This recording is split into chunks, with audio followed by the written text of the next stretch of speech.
So two new ones have been filed. The reporting's out there that two more are down the pike. So we could get up to 26 by the end of this week. So the question is, right, when the Cleveland Browns did their quote unquote due diligence, did they know about these ahead of time, right? We also, the New York Times reports 66 masseuses in a 17-month period. You have to think, right, just the Venn diagram, right? How many more could be filed? I think there were 18 women that filed affidavits in support of Deshaun Watson. So, some rough math here. 18 in support plus 22 that have already filed cases. That leaves like 20 plus that are up in the air. They could fall with Deshaun Watson or against Deshaun Watson. So if you're just trying to figure out what's fair, I would think the Browns knew about these potential cases that could come.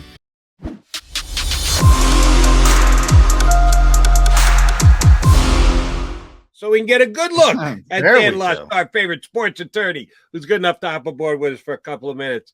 Dan, how you been, big guy? I'm good. It's been a busy week in the world of NFL, following the Live PGA madness. We'll say lawyers are in need. More news on the Live PGA madness this morning, but obviously NFL show, Dan. So we got to start with Deshaun Watson. Obviously we're in a different phase of this, and the criminal charges off the board, at least for now. Anytime you have new accusations, it could always pop back up. But for now, we're talking about the 24 civil suits, and the NFL seems like they're ready to act. And there's been a lot of speculation, reports from the Washington Post that it's going to be a significant penalty. So I kind of want to pick your brain on the new setup of sort of the NFL and disciplinary procedure. And from a legal perspective, it to me as a layman, it seems kind of strange in the fact that Roger Goodell is no longer the judge, jury, and executioner. Sue Robinson is going to be sort of the arbiter. The NFLPA can recommend punishments. She hands it out. But here's the twist, Dan. Once she does that, so if it's 12 games, year, whatever, then each side can appeal. And if they appeal, then it's in Roger Goodell's hands. He gets to make the decision, or he gets to name the person that's going to make the decision. So, the union agreed to this. So from a legal perspective, it might be difficult for them to balk at it. But just your thoughts on theory of the whole setup and how it seems to me convoluted it is. Yeah, it certainly is. I think you guys know in my professional practice, we deal a lot with this NFL structure. And Roger Goodell seems to wield too much power. I think that's pretty clear. But the problem is, right, and you can go through the history books of, arbitration decisions in NFL history or Major League Baseball history, any of our major sports. If there is an arbitrator that decides against the league in some way, shape, or form, they tend to not be heard from again. They tend to be removed from the list of approved people. So think about it, right? If Roger Goodell refers the matter, right? If it goes up in appeal, Roger Goodell refers somebody, you would think that person is just, listen, we can have all the faith we want in the judicial system, but sometimes things are a little crooked, right? And if Roger Goodell refers the matter to somebody that then decides against Roger Goodell, guess who's probably not getting a case again, right? It just use some common sense here. Yeah. So, I think it's a step in the right direction, right? But at the end of the day, if Roger Goodell is calling the shots, right, if it goes up on appeal and it goes to Goodell, I don't know how fair that system necessarily is. But at the end of the day, right, it's the owners' league. The players have done a tremendous job across all sports, getting a larger and larger piece of that pie. But at the end of the day, right, the owners control the league. So it's not a shock that the owners' system is going to benefit them. All right, two more Deshaun Watson questions, if you'd be so kind, Dan. Number one is the fact that John pointed out two new lawsuits. It was 22 for the longest period of time. They came close to settling it, couldn't get it done. That's why Deshaun Watson didn't get traded to the Miami Dolphins, did eventually get traded to the Browns. Looks like we're going forward. There are going to be court cases on the civil side. But the two new cases that have been filed since the trade went down, the prosecutors can investigate, the police can investigate, the prosecutors could change their mind and actually bring criminal charges against Deshaun Watson. It's been reported that there is a clause in the $250 million guaranteed contract that he signed, that if he is charged with criminal charges, that there is an out in the contract, and the Browns could decide to not hold up their end of the guaranteed bargain. It's a nice stipulation to have if you're the Browns, but they're not thinking about going down that road, are they? They've gone too far down the Deshaun Watson road. I know Baker Mayfield's still under contract to the Browns, but it would have to be unbelievably bad news coming out with these other two plaintiffs for Cleveland to actually revisit whether they want Deshaun Watson at all. Yeah. Is there, Dan? So two new ones have been filed. My the reporting is out there that two more are down the pike. So we could get up to 26 by the end of this week.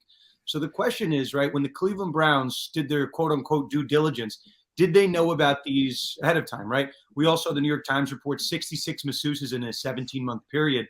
You have to think, right, just the Venn diagram, right? How many more could be filed? I think there were 18 women that filed affidavits in support of Deshaun Watson. So, some rough math here. 18 in support plus 22 that have already filed cases. That leaves like 20 plus that are up in the air. They could fall with Deshaun Watson or against Deshaun Watson. So if you're just trying to figure out what's fair, I would think the Browns knew about these potential cases that could come. They knew there was a percentage chance that more cases could come because the statute of limitations hasn't run yet. So, the lawyers, that the Browns worked with, I'm sure told them that, hey, more could come. So Jody, to your point, let's say, and I haven't seen the contract that says this written disclosure clause. I know what you're talking about. I don't know necessarily if it's confirmed that criminal charges would void the contract. But put it this way, right? The Browns already parted with 3 first-round picks. It would be pretty crazy of them to avoid the contract if criminal charges follow because they're not getting those first-round picks back from the Houston Texans. So I think they've already, made their bed with Deshaun Watson. I think those guys are wed. And if you listen to Deshaun Watson at the press conference, he said he wants to, finish his career out with the Cleveland Browns. So I think they're telling him, hey, you're our guy. We've already, hitched our wagon to you, so to speak. So I don't think the Browns are going to try to void the contract. And I think if they tried to, Jody, John, I think that Watson would put up a fight and say that you guys should have known about this. You should have known about this potential ahead of time. So talking about a big fight in terms of a suspension between the NFLPA and the owners, we're going to have a huge fight between Deshaun Watson's team and the Cleveland Browns future if they try to get out of that contract. You mentioned some of that reporting, Dan. Also, if you go back to last year at the trade deadline with Deshaun Watson, it's now pretty clear that Miami had agreed to a deal. They were going to acquire Deshaun Watson pending the settlement of at the time were the 22 civil cases. He was able to get 18.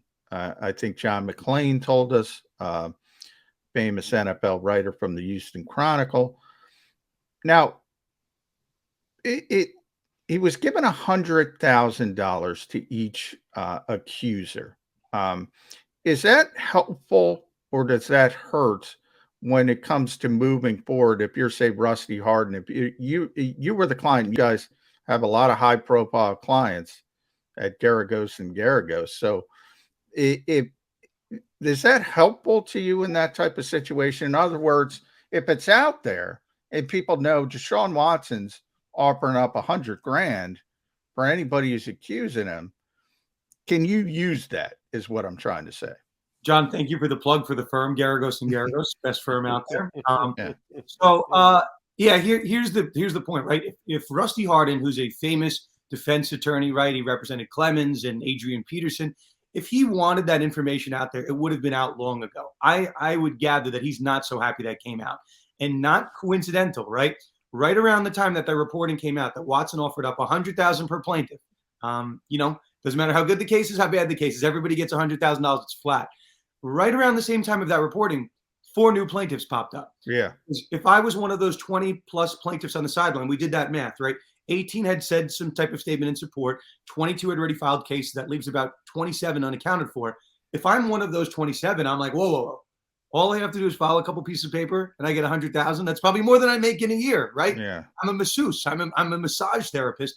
I'll opt into this $100,000. It's like those class action cases. Like, have you been harmed by mesothelioma? $100,000. So I think that that's interesting, right? A lot of people have popped in my replies and said Watson needs to settle all these cases and move on. And I'm like, well, if he would have paid that $2.2 million, right? 22 plaintiffs, 100,000 each, there is no guarantee that 23, 24, 25, and 26 would have popped up after the fact. So that's why Watson, I don't, John, to your question, I don't think he likes that being out there, because now, the Pandora's box is open.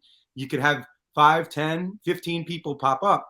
And Watson was asked a good question at his press conference. There was a lot of good reporting on this case. We'll shout out to Jenny Varentis, who I used to work with when I was at the Giants back in the day, when she was at the Star Ledger. She had this reporting, right? 67 potential plaintiffs. You'd hope the Browns knew about that. You'd hope the Dolphins knew about that. All these teams. The problem is, right, I don't know how many more people are going to pop out. And Watson was asked, does that number sound right? 67 massages or masseuses in a 17-month period. And he goes, what I talked to with my lawyers, I'm not sure.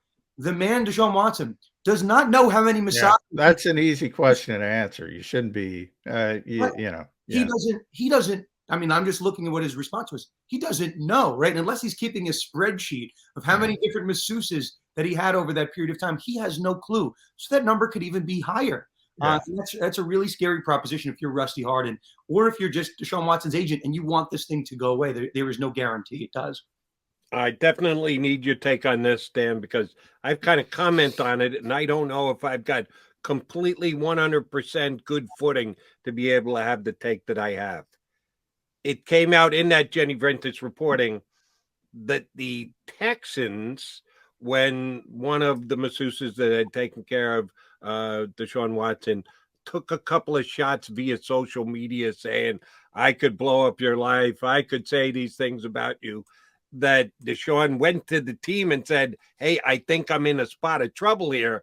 And one of their security officers said, well, here, take these copies of NDAs. And when you have a masseuse come over, make sure you get him to sign this ahead of time so you don't get yourself in trouble. Not where I thought it was going to go from a Texans response, but that's what they did. That's what's being reported.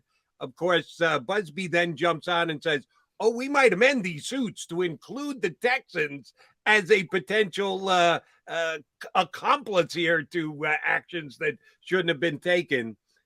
Did the Texans screw this up by handing them NDAs and going, here, use these to protect yourself? You can use something down below, but as far as paperwork goes, use this as NDA to keep yourself from getting in trouble. How did the Texans make a mistake legally? They made a mistake in the court of public opinion because there's a paper trail, right? What the Texans knew or didn't know, I think, was in question for a while. And I was mentioning to you guys these 3 first-round picks that the Houston Texans got from the Browns. If it comes out that the Houston Texans knew more than they were letting on, right? We've seen this. I know you guys are baseball fans. We've seen trades unwound in baseball history when someone knows more about someone's medical records than they let on, and a trade gets unwound. I don't think that's going to happen here. I just think it's the NFL. They wouldn't do that. But there could be a potential punishment for the Texans, right, from Roger Goodell. And Jody, not to mention, right, the Texans are going to be brought into this lawsuit, according to the plaintiff, the lawyer for the plaintiffs. They're going to be brought in. I'm not exactly sure what cause of action. I researched a little bit in Texas. It's probably something called a civil conspiracy, that they kind of aided and abetted Watson in these commission of these incidents. Yeah. Watson has testified that this NDA was provided to several masseuses.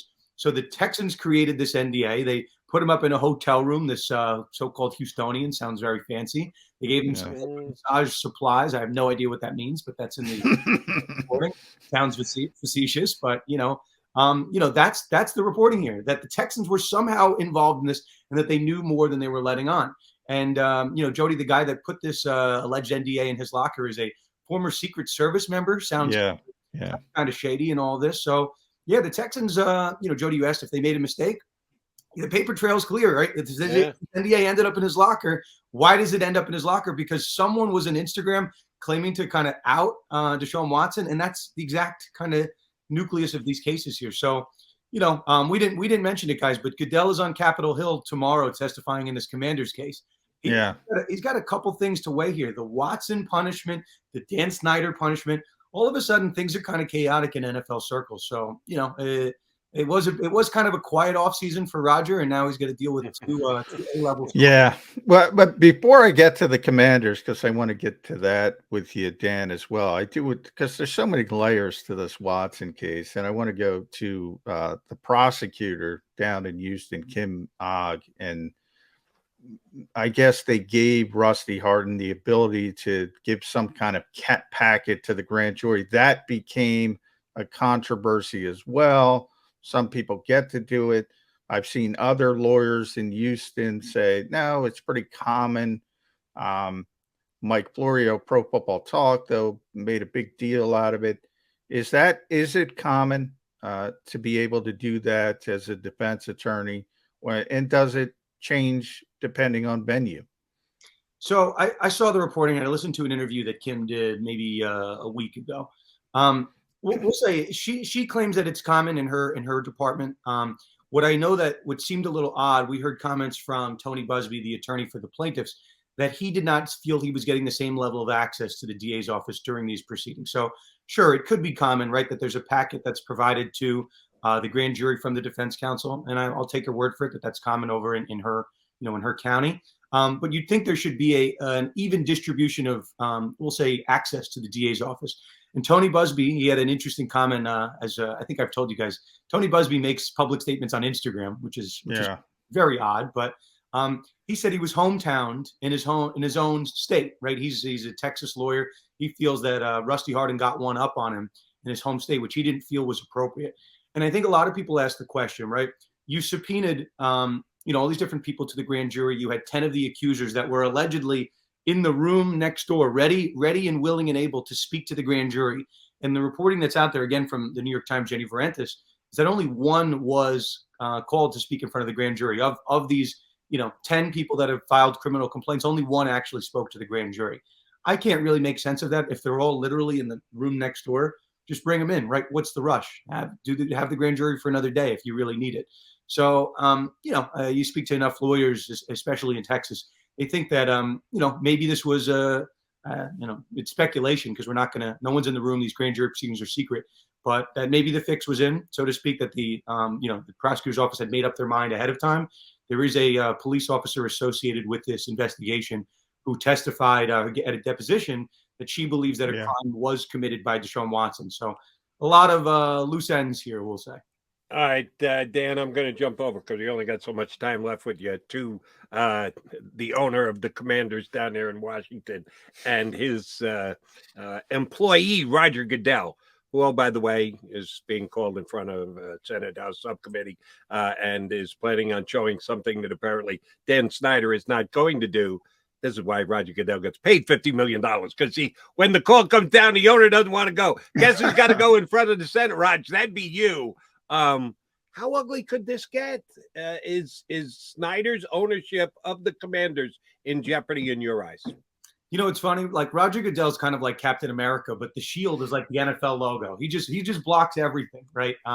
So I don't think Dan Snyder's not really that much trouble for the House Oversight Committee. He hasn't been subpoenaed, so this whole nonsense, will he or won't he come? It was a voluntary basis. So Dan Snyder, if I'm his attorney, I'm telling him, do not show up unless you are subpoenaed to go. They can call him at a different time. So we'll see what Goodell says. I think he's going to, he's not going to plead the fifth, but it's the same concept. He's just going to say, I don't know. I'm not sure. I wasn't working at Washington HQ.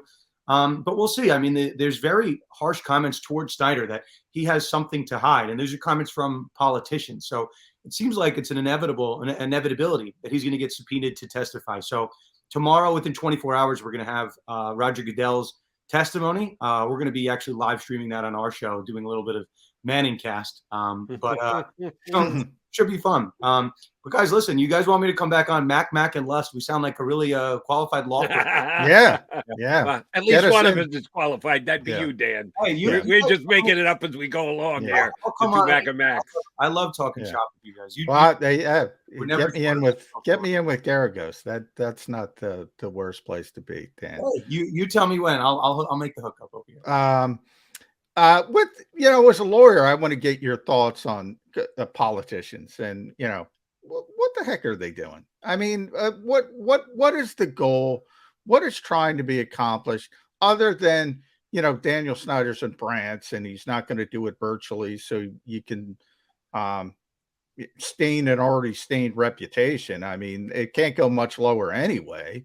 But as far as the actual nuts and bolts of workplace environment, what's trying to be accomplished by this committee?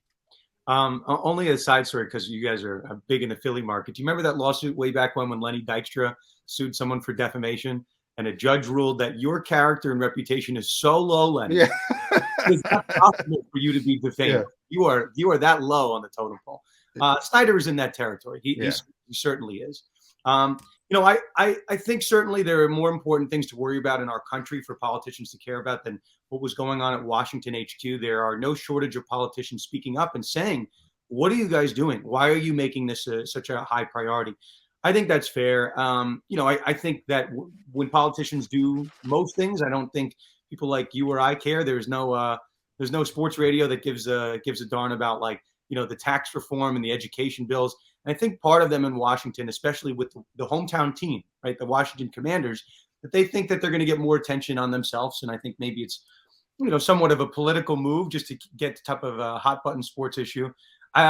Do I think it's an A-level deal for them? What's going on at Washington Commanders HQ that has something that happened 5-10 years ago? Not really. I'll just be honest. A lot of these statute of limitations has passed, but I think it is applying pressure to the NFL. And I think that's what they're doing. I think it's not really an important political thing, right? What's going on from a labor and employment perspective at a potential private employer? Yes, it's a sports entity. Yes, it's a billion-dollar entity, the Washington Commanders.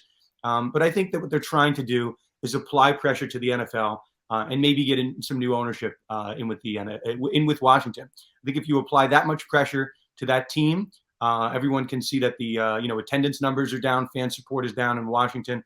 I think that's what they're trying to do, to try to make a statement in Washington that you can't do this within our nation's capital.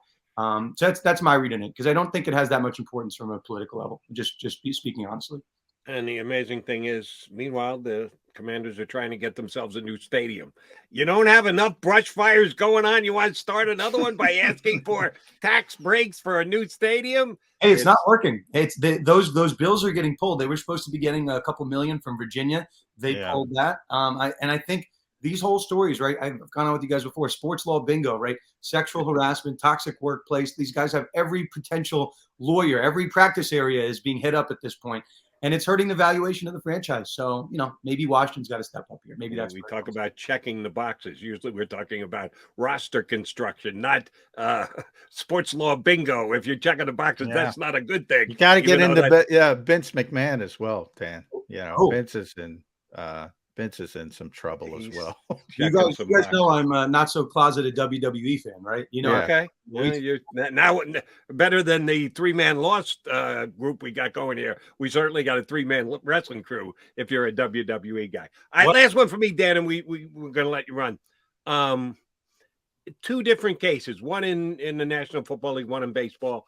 We're not even going to go into the Angelos dispute between siblings dealing with a father who's still in the picture but isn't up to making decisions anymore. Just a stone cold nightmare for the Orioles. But we got the same thing in the NFL with the Spanoses, that brother versus sister and misogynistic claims by the sister against the brother. The NFL is a billion-dollar business. They're trying to keep the engine going and making all this money. The last thing they need is infighting between family members with one of their 2 entities. How difficult is this to deal with in the NFL? If you're another team, do you not even worry about it or look at it and go, hey, not my team. They can fight all they want. Doesn't bother me. If you're Goodell, who has to be the referee for this stuff, how big is it a mess when they have this type of thing going on in the NFL, infighting in family with one of the team ownerships? Yeah, I think personally, and I've been on record saying this, I think the Chargers are the next team to be sold in the NFL. I think this is a very legitimate claim. Do I think it matters for the other 31 NFL owners what's going on with Chargers? No, but then again, right, the Broncos just sold for $4.5 billion. So I think people pay attention. A team like the Los Angeles Chargers in that hot market of Los Angeles, that might reset the market, right? That might sell for $5 billion. Who knows, right? That's like funny money at a certain point. The very elevator 30 seconds on the Spanos stuff. Synder claims that the team is being run unprofitable and it's operating in the red.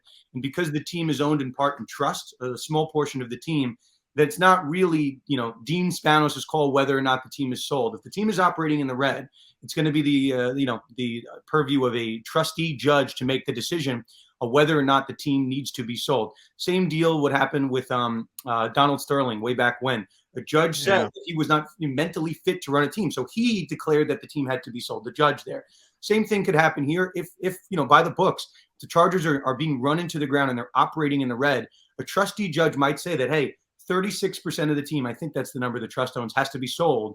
And then all of a sudden, somebody else, not named Spanos, will own a percentage of the team. And that valuation might force other owners to consider selling, whether it be Dan Snyder or whether it be, somebody else. I think they're paying attention to that because the NFL is a league about making money. And when these teams are sold nowadays, people are making hand over fist billions of dollars. So I think they're paying attention to that story very closely. He is at Sports Law Lust. Dan Lust, always a pleasure to have you, buddy. Appreciate it. These issues can be very difficult, and you see, we never have. There's an endless supply, which is good for you. It's amazing how much controversy this league generates, and sports as a whole. You mentioned golf, we mentioned Vince. It's unbelievable. So you got a lot of work to do. We do, but we have a lot of fun doing it. Unless we didn't even get into the PGA and live stuff, I could do another hour on that. We have a lot of fun.